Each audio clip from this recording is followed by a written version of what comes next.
why did you choose this place to dig? And every site's going to have a little bit different answer to that. But this one in particular is because this lower portion here was previously excavated back in 2016. And during that time period, this is one of the last units that they opened in the field season. They had a lot of this grassy area open at the time. And as archaeology typically goes, you find the really cool stuff at the end of the dig. So they uncovered roughly half of a trash deposit. And this trash deposit was from the little lids that they took off, had a bunch of armor and native ceramics. And both of those together are telling us that this pit here is likely filled in, right? All this is probably thrown away within the first 5 to 10 years that the colonists are here. Where it's really dark, black, and then in the middle here, where it kind of almost takes that like an orange reddish color. So that's the burn material that we were finding. So we have those burning events, those first two, right? The Fort Fire of 1608. Then we have Bacon's Rebellion of 1676. Now, we didn't want to rule out Confederate activity here either. That could have been a possibility as well. We started ruling out the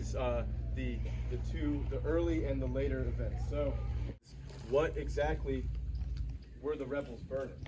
Because when they said they burnt the church, our initial inference was that they just burned the timber frame roof and the floorboards and pews and such inside, right? But now what we're thinking is, with this deposit all the way around this side of the church, what's more likely is they probably had a timber framed belfry that was attached to this edge of the church that collapsed during that burning. And that's what's caused this deposit. What we were looking for here was evidence of the east bulwark. So this bulwark is important because it's the crow's nest of the fort. You have about 5 to 6 miles of visibility downriver. If a Spanish ship was to come around the bend right there, they would be seen coming from miles away. They'd be fighting the current, and by and large would most likely be fighting the wind too. It's important we have depictions of the bulwark, drawings of it, but that's not exactly physical evidence, right?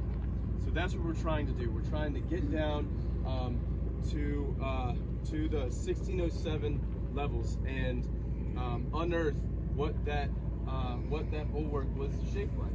What we call a midden. A midden is basically our term for a historic trash deposit.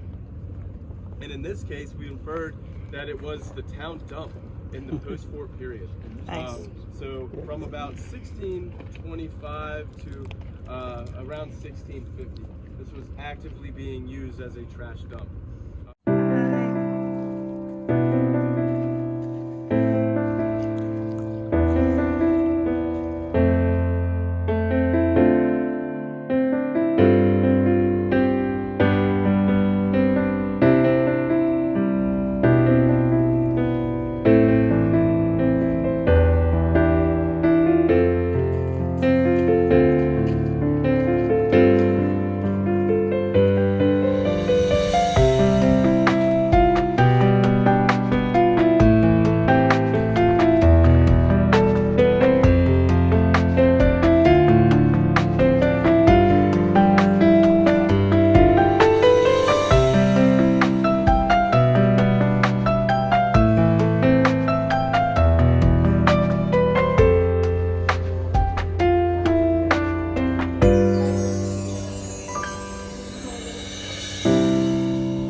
nickel and iron oxide in the sand that makes the glass naturally green. Okay. So if you want a color other than green, you have to add other metallic oxides to the sand.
The artillery and the 54 English passengers are down on the 'tween deck.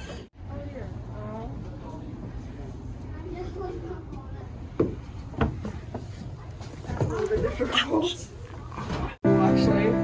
Yeah. I think it'd be comfortable sleeping. This is the captain's quarters, Zoe. This is the best part of the ship. You're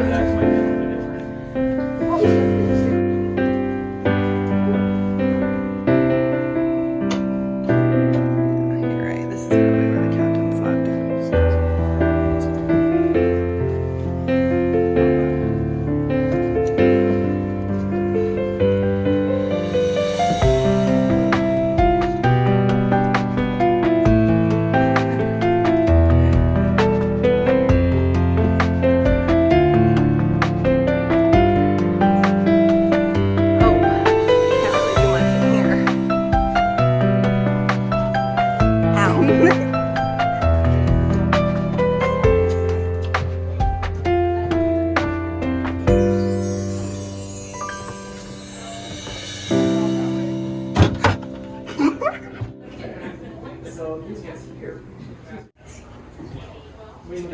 The back over this way. Where that fan is, the tiller, there's some beds for the lower.